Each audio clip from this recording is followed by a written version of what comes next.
Good morning प्यारे बच्चों, कैसे हो आप सभी। मैं आशा करता हूँ कि आप सब अच्छे होंगे। आज की इस वीडियो में हम पढ़ने वाले हैं कंप्यूटर का परिचय, जिसके अंदर हम पढ़ेंगे कंप्यूटर की संरचना एवं उसकी कार्यविधि के बारे में।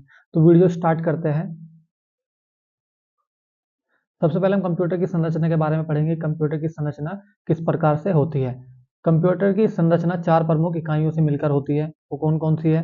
पहली है आपकी इनपुट इकाई, दूसरी है आपकी सेंट्रल प्रोसेसिंग यूनिट, जिसको क्या कहते हैं हम सीपीयू शॉर्ट फॉर्म में। इसी को क्या कहते हैं हम कंप्यूटर का दिमाग भी कहते हैं।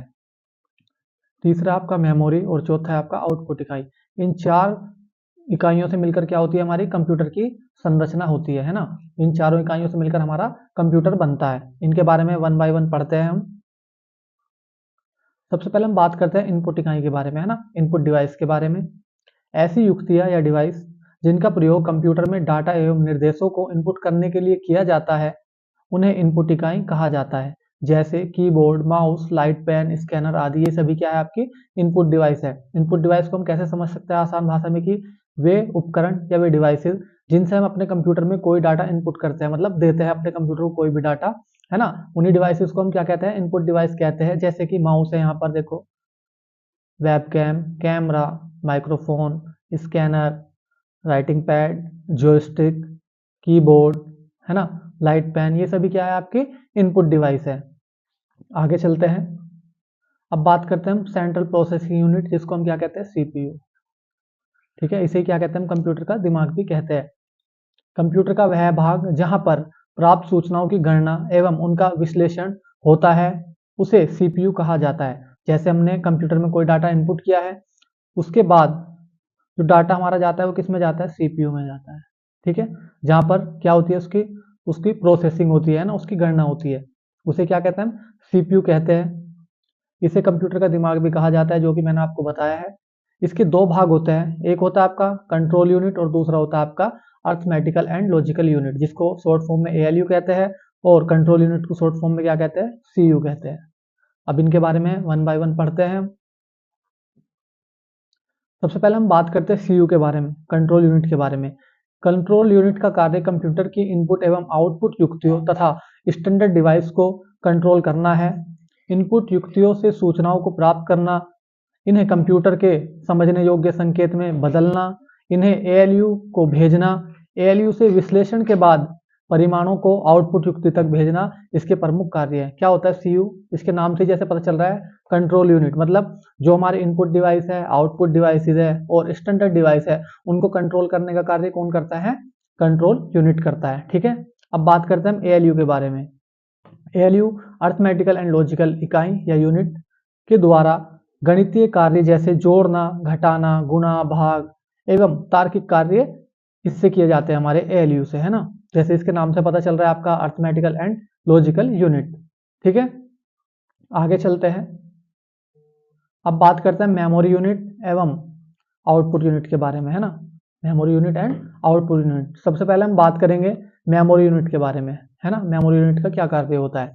कंप्यूटर में डेटा एवं निर्देश को स्टोर करने के लिए मेमोरी का उपयोग किया जाता है कंप्यूटर के अंदर। ठीक है, अब बात करते हैं हम आउटपुट के बारे में, है ना। आउटपुट इकाई जो है हमारी, यह डाटा की प्रोसेसिंग से प्राप्त सूचना मतलब इंफॉर्मेशन को दर्शाने की प्रक्रिया है। मतलब जो हमारे इनपुट डिवाइस होती है, इसको हम कैसे समझ सकते हैं, वे डिवाइसेस जो हमारे कंप्यूटर में प्रोसेस किया हुआ डाटा होता है, उससे प्राप्त सूचना को दर्शाने का कार्य करती है, उन्हें क्या कहते हैं हम आउटपुट डिवाइस कहते हैं। जैसे कि आपकी एलईडी है, ठीक है, मॉनिटर है, प्रिंटर है, स्पीकर है, प्लूटर है, ये सभी क्या है आपकी आउटपुट डिवाइस है।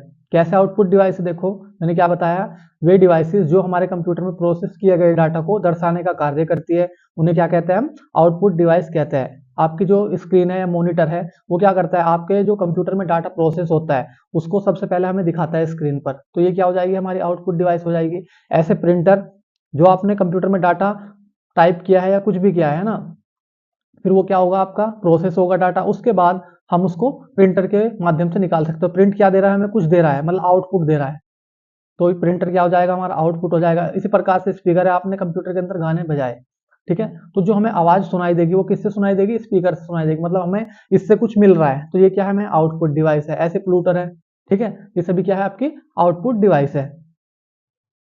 अब कंप्यूटर की कार्यविधि के बारे में समझते हैं कि कंप्यूटर किस प्रकार से कार्य करता है। कंप्यूटर में सबसे पहले हम क्या करते हैं, इनपुट देते हैं।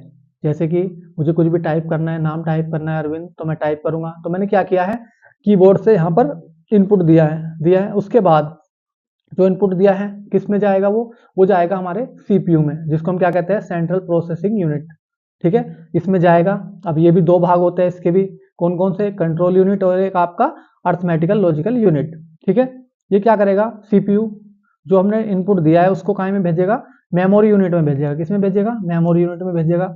मेमोरी यूनिट क्या करेगी, उसको अपने अंदर सेव करेगी। उसके बाद जरूरत के अनुसार इसको सीपीयू को वापस देती है वो। जैसे मैं मान के लो मैंने अपना नाम टाइप करा है यहाँ पर अरविंद, है ना। ठीक है, मैंने अपना नाम टाइप करा, वो किसके पास जाएगा, सबसे पहले सीपीयू के पास जाएगा। सीपीयू किसके पास भेजेगा, उसको मेमोरी यूनिट के पास भेजेगा। मेमोरी यूनिट क्या करेगी, उसको सेव कर लेगी। उसके बाद मेमोरी यूनिट क्या करेगी, उसको सीपीयू को भेजेगी, और सीपीयू फिर क्या करेगा, उसको आउटपुट यूनिट के पास भेज देगा। ये क्या होती है, हमारी कंप्यूटर की वर्किंग होती है, वर्किंग प्रिंसिपल होता है। ठीक है, आया समझ में आपको। मैं आशा करता हूँ कि आपको ये वर्किंग प्रिंसिपल समझ में आया होगा, कंप्यूटर किस प्रकार से कार्य करता है, और कंप्यूटर की संरचना भी आपको अच्छे से समझ में आ गई होगी। अगर आपको ये सभी समझ में आया है और मेरी वीडियो अच्छी लगी है, तो आप मेरी वीडियो को लाइक कर सकते हैं और हमारे चैनल को सब्सक्राइब कर सकते हैं, जिससे कि आपको नई वीडियो का नोटिफिकेशन तुरंत मिल सके। मिलते हैं अगली वीडियो में, धन्यवाद।